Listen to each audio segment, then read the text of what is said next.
አዲስ ነገር ተሰምቷል። በኢትዮጵያና በግብጽ መካከል ያለው የጂኦፖለቲካል አለመረጋጋትና ሰጣ ገባ በአዲስ መልክ እንደገና አገርሽቷል።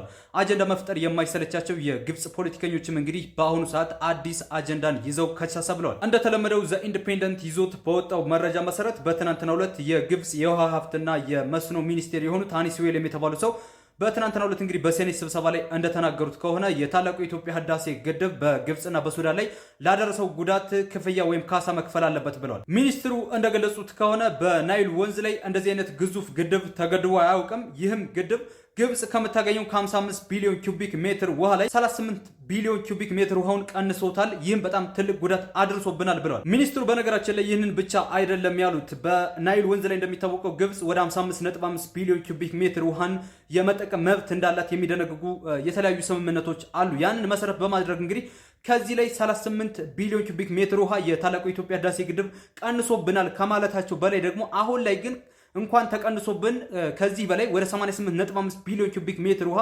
ያስፈልገናል። አሁን ላይ ፍላጎታችን እንደዛ ነው ብለው ተናግረዋል። ምን ይመስላችኋል ግን ግብጽ ለናይል ወንዝ ምንም አይነት የምታዋጣው ውሃ ሳይኖራት የአንደኝነት የባለቤትነት ስሜት የሚሰማት? ይህንን ቪዲዮ ሪፖስት፣ ላይክ፣ ሼር እንዲሁም ደግሞ የመደመር ምልክቱን በመንካት ፎሎ ማድረግ እንዳትረሱ።